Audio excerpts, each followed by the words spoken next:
Apa pelajaran yang bisa kita petik dari kebakaran lapas yang menewaskan 44 orang tersebut?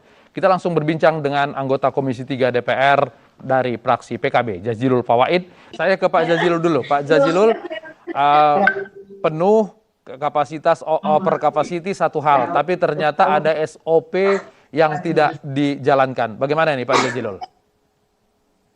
Ya, pertama kami ikut prihatin atas peristiwa ini. Ini tragedi menurut saya di lapas dan sampai hari ini secara etis belum ada satupun pejabat yang menyatakan permohonan maaf.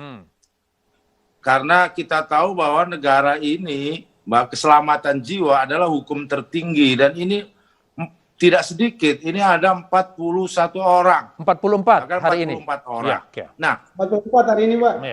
Ya, 44 hari ini. Tapi tidak satu pun saya mendengar ini soal tanggung jawab secara etik untuk menyatakan pertanggungjawaban dan permohonan maaf. Bahwa di situ harus diselesaikan konteks hukum atau kalau ada peristiwa pidananya itu urusan polisi. Tetapi hari ini seakan-akan kita ini larut dengan alasan-alasan yang satu misalkan keterbatasan anggaran, dua over capacity. Nah, ini menurut saya justru itu yang harus kita cari solusinya. Ya. Karena kita tahu bukan hanya Kementerian Kumham dan Kumham saja yang terbatas dananya. Kementerian lain, lembaga lain juga terbatas. Tetapi seperti yang disampaikan Pak Ali tadi, kemampuan untuk early warning system di lapas menurut saya agak lemah. Nah, sudah tahu dana terbatas, tidak mengerti cara atau mengatur prioritas, termasuk juga melakukan safety dan security di lapas-lapas yang sekiranya akan membuat kerugian jiwa.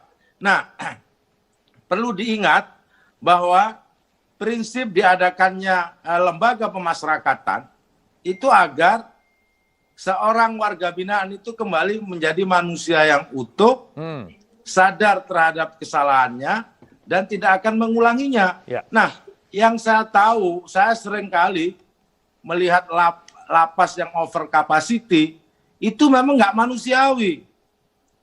Itu satu ruangan kecil, itu kadang tidurnya gantian. Ada yang berdiri, ada yang tidur. Menurut saya, lapas yang seperti itu bukan menjadikan manusia kembali kepada seutuhnya sebagai manusia, tetapi justru kurang manusiawi. Nah, tidak manusiawi seperti ini terkait dengan anggaran nggak Pak Jazilul? Nah, anggaran memang ada keterbatasan anggaran, tetapi kita tidak boleh untuk mengatakan anggaran adalah penyebabnya. Kalau begitu, negara ini juga kekurangan anggaran. Negara ini defisit. Makanya saya menyampaikan dan kepada pakar hukum pidana khususnya para praktisi, cobalah kita cari terobosan dari keterbatasan anggaran dan overstay yang ada. Ada yang disebut, dan ini sering disampaikan juga, yang disebut dengan criminal justice system. Jadi sebenarnya lapas ini adalah tempat pembuangan akhir dari mulai penyidikan, penuntutan, pengadilan, baru ke lapas. Nah, ini mestinya sejak dari mulai penyidikan, penuntutan, sampai pengadilan, untuk pidana-pidana yang bisa ditoleransi, tidak hukum badan, mestinya tidak usah hukum badan. Tidak usah masuk penjara begitu ya? Supaya tidak mengalami over capacity. Oke, Pak Jazilul. Nah, ini sebenarnya bisa dilakukan dengan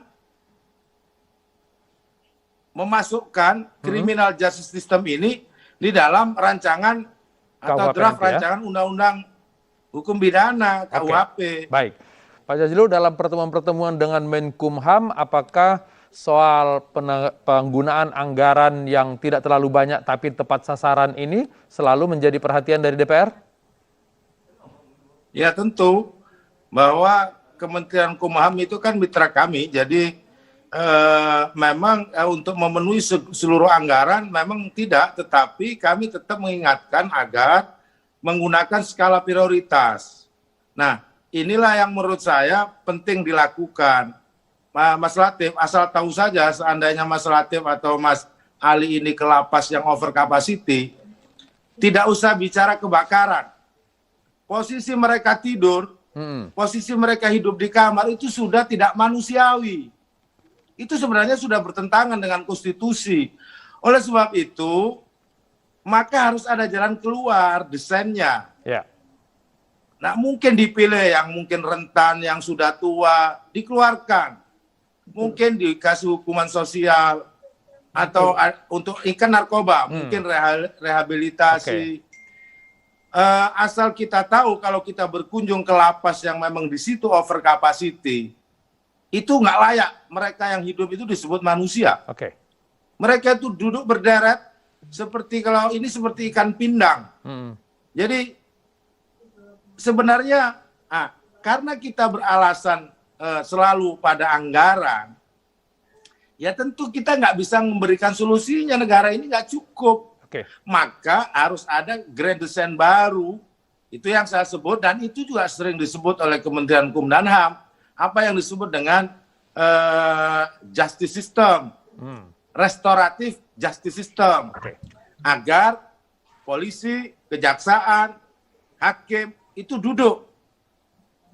Karena apa? Karena ini kalau tidak bisa, maka tiap tahun itu peningkatan angka kriminalitas makin terus tinggi.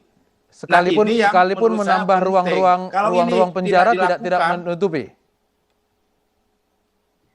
Kenapa? Sekalipun menambah ruang penjara, tetap tidak akan bisa mengatasi persoalan over capacity ini. Antara laju peningkatan jumlah narapidana dengan kemampuan negara untuk menyiapkan lapas atau penjara, itu jauh.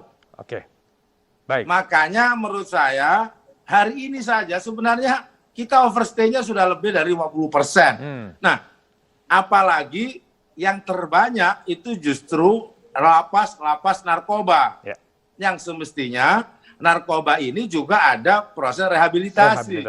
Nah, rehabilitasi sosial juga nggak ada. Nah, inilah yang kemudian makin membuat para narapidana ini tidak seperti manusia. Padahal tujuan pemasarakatan itu memanusiakan. Oke, baik. Pak Ali, restoratif menjadikan dia manusia sistem itu Anda sepakat, Pak Ali? Sadar atas kesalahannya, tidak mengulangi, dan bisa diterima masyarakat. Betul. Oke, baik. Saya ke Pak Ali. Justru yang sering kali terjadi karena banyaknya masalah, itu justru lapas menimbulkan masalah baru. Contoh kebakaran, ada pabrik sabu di dalam lapas.